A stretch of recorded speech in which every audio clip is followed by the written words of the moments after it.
కులాల మధ్య చిచ్చు ఆంధ్రప్రదేశ్లో రాబోయే రోజుల్లో రగలబోతూనే ఉంది. అలాగే వివిధ వర్గాల మధ్య చిచ్చు ప్రతి చిన్న అంశాన్ని ఫ్లేరప్ చేసి గొడవలు పెట్టుకోవడానికి రెండు వర్గాలు సిద్ధంగా ఉన్నాయి. తెలుగుదేశం పార్టీకి ధైర్యం చాలకపోతే అండగా నిలబడి అలాంటి వాటిని ప్రొవోక్ చేయడానికి స్థానిక జనసేన వాళ్ళు సిద్ధంగా ఉన్నారు. జనసేన వాళ్ళని వెంట పెట్టుకుని మీదకెళ్ళడానికి తెలుగుదేశం వాళ్ళు సిద్ధంగా ఉన్నారు. వీళ్ళని ఎదిరించడానికి వైఎస్ఆర్ కాంగ్రెస్ పార్టీ సిద్ధంగా ఉన్నారు. అక్కడ ఒకటికి రెండు వర్గాలు ఉన్నాయి. వీళ్ళందరూ కలిసి రాష్ట్ర ప్రయోజనాల కోసం అయితే చేయరు, ప్రజల ప్రయోజనాల కోసం అయితే చేయరు. కానీ అరాచకం రాజ్యం ఏలించడానికైతే సిద్ధంగా ఉన్నారు. కొట్టుకు చావడానికి సిద్ధంగా ఉన్నారు. ప్రజల్ని నిలువునా విడదీయడానికి సిద్ధంగా ఉన్నారు. ఒక్కటి ఆంధ్ర ప్రజలు గుర్తుపెట్టుకోవాల్సింది, ఆంధ్ర ప్రజలు నిజమైనటువంటి బాధ్యతగా ఆలోచిస్తే దేశ విదేశాలు ఇతర రాష్ట్రాల్లో ఉన్నటువంటి వాళ్ళు, ఇక్కడ ఉన్న చదువుకున్నటువంటి వాళ్ళు ప్రతి ఒక్కళ్ళు ఆలోచించుకోవాల్సింది, ఇదే నాయకుల చేతుల్లో మనం పావులుగా మారుతున్నాం. 2004 సంవత్సరం ముందు రాష్ట్ర విభజన అన్నటువంటి ఎజెండాతో కాంగ్రెస్ పార్టీ ఎన్నికల పొత్తు పెట్టుకున్న రోజు అప్పటి నుంచి నేను మొత్తుకుంటున్నాను. టీవీ ఛానళ్ళలో మొత్తుకున్నాను, తర్వాత వాగుతూనే ఉన్నా చాలాసార్లు. ఏంటది? రాష్ట్రం విడగొట్టడానికి ఒప్పుకుని అసలు ఎవ్వడికి లేని ఫీలింగ్ ఆ రోజున. అసలు కేసీఆర్ని ఎవడు పట్టించుకోవట్లేదు ఆ రోజున. అట్లాంటి టైంలో తెలంగాణలో ఓట్ల కోసం ఆంధ్రాని విడతీయడానికి అన్నటువంటి పాయింట్తో రాజశేఖర్ రెడ్డి ప్రారంభిస్తే, ఆ రాజశేఖర్ రెడ్డి తప్పు అర్థం చేసుకుని సరిచేసుకునే ప్రయత్నం చేసి 2009 ఎన్నికలకి ఆ ఎజెండాని పక్కన పెడితే, మళ్ళీ దాంతో తను లబ్ధి పొందడానికి అదే ఎజెండాని తీసుకున్నటువంటి చంద్రబాబు నాయుడు 2009లో అదే కేసీఆర్తో వెళ్తే 2 సార్లు కూడా తెలంగాణలోనే ఓడిపోయారు. తెలంగాణలోనే సీట్లు తగ్గినాయి. అంటే తెలంగాణ సెంటిమెంట్ మీద తెలంగాణలోనే దెబ్బతిన్నారు.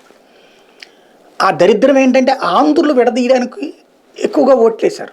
2004లో కాంగ్రెస్కి ఓట్లేశారు విడదీస్తానన్న, 2009లో తెలుగుదేశానికి ఓట్లేశారు విడదీస్తానన్న. ఎందుకంటే మనోళ్ళు విడదీయర్లే, అక్కడ వాళ్ళని మోసం చేస్తున్నారులే అన్న ధైర్యం. మన అహాన్ని వాళ్ళు సొమ్ము చేసుకున్నారు.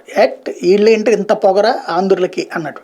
చివరికి ఆ ఉద్యమం ఫ్లేరప్ అయింది. రాష్ట్ర విభజన జరిగింది. విభజన జరిగే ముందు నుంచి 2010 నుండి నడుస్తూనే ఉంది. శ్రీకృష్ణ కమిటీనా ఇంకోట దాంట్లో ప్రతిరోజు మనల్ని వెధవల్ని చేస్తూనే వీళ్ళు నాటకాలు చెప్తూనే ఉన్నారు. ఎవడు విడదీయలేడు, దాన్ని ఏమంటారు, అదేదో రాజ్యాంగంలో అట్టుంది ఇట్టుంది, ఎవడు పీకలేడు, ఏమీ చెయ్యలేడు, సుప్రీంకోర్టు ఉంది, అక్కడ మనకున్నారు ఇక్కడ మనకున్నారు అంటూ పనికిమాలిన ఉపన్యాసాలు చెప్తే చదువుకున్న మనమందరం కూడా మూసుకు కూర్చుని విన్నాం. ఆ రోజు కూడా నేను ఇలాగే వాగాను. అయిపోయింది. సీన్ కట్ చేస్తే ఏమైపోయింది, రాష్ట్ర విభజన దర్జాగా పూర్తయిపోయింది. ఆ తర్వాత మళ్ళీ రాజధాని అన్నటువంటి పాయింట్లో హైదరాబాద్ చుట్టూతానే కేంద్రీకృతమయ్యారు వీళ్ళందరూ కూడా.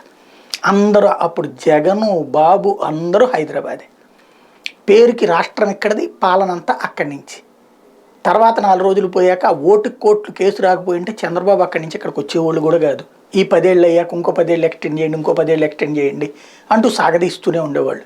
ఓటుకు కోట్లు కేసు పుణ్యమా అని చెప్పి చంద్రబాబు ఇక్కడికి వచ్చారు. వచ్చి మళ్ళీ నాటకాలు బిగినాయి. ఒంటి మీద బట్టలు లేకుండా వచ్చాం, తిండి తినడానికి లేకుండా వచ్చామని దరిద్రపు మాటలతో ఆంధ్రుల ఆత్మగౌరవాన్ని కించపరుచుకుంటూ సాగాం. దాన్నే వాళ్ళు అదిగో చూసారా వాళ్ళని తరిమి కొట్టామన్నటువంటి సెంటిమెంట్తో వాళ్ళు గెలవడం ప్రారంభించారు. ఆ తర్వాత చూస్తే అమరావతి అన్న దాని చుట్టూ రాష్ట్రాన్నంతా తిప్పాం. దాని పర్యవసానం ఏమైంది? అమ్మ పెట్టతో అడుక్కు తిననివ్వదన్నటువంటిది. ఆల్రెడీ ఉన్న నగరాలు వదిలేసి కొత్త నగరం సృష్టిద్దామనేటువంటి క్రమంలో డబ్బులు చేతిలో లేనటువంటి సందర్భంలో కూడా కొండకి నిత్యం వేసుకుంటూ కూర్చునేటప్పటికీ అటు ఇటు కాకుండా పోయాం. దాని అడ్వాంటేజ్ మళ్ళీ ఈ నాయకులందరూ ఆస్తులు హైదరాబాద్లోనే ఉన్నాయి. హైదరాబాద్ బాగుపడుతుంది, మనం నాశనం అవుతుంది. వైజాగ్ని చేద్దామంటే వద్దంటారు, అమరావతి బాగుపడాలంటారు. అమరావతి బాగుపడాలంటే లక్షల కోట్లు కావాలి.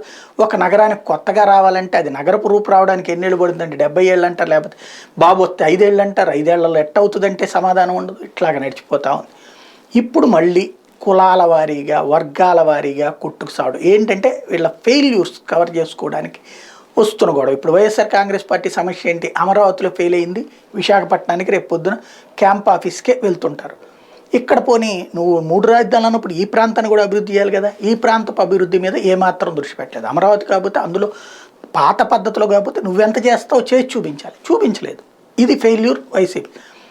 అక్కడికి వెళ్ళి కూర్చుందాం అనుకుంటుంది, దాన్ని అడ్డుకోవాలని వీళ్ళు అనుకుంటుంటారు. సేమ్ టైం కులాల వారీగా రెచ్చగొట్టుకోవడం, కాపు వర్సెస్ రెడ్డి కుర్రోళ్ళని రెచ్చగొట్టుకోవడం.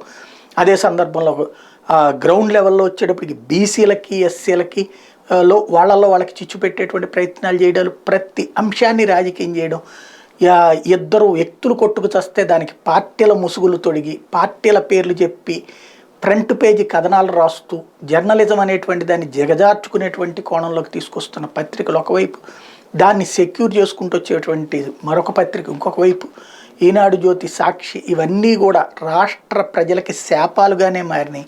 రాబోయే రోజుల్లో ఈ రాష్ట్రాన్ని భగవంతుడే కాపాలి. ఇంతకాలం పాటు మనం ఆంధ్ర ప్రాంతం నుంచి వెళ్ళి హైదరాబాద్లో బ్రతుకుతున్నాం, చెన్నైలో బ్రతుకుతున్నాం, బెంగళూరులో బ్రతుకుతున్నాం, ఎక్కడ పడితే అక్కడ బ్రతకాల్సి వచ్చిన పరిస్థితి ఇంకా కొన్నాళ్ళు. ఇప్పుడు ఈ రాజుకోవడం పెరిగిపోతే గనక ఇంకెన్ని దశాబ్దాల పాటు మన బ్రతుకులు ఇట్లాగే ఉంటాయో తెలియదు.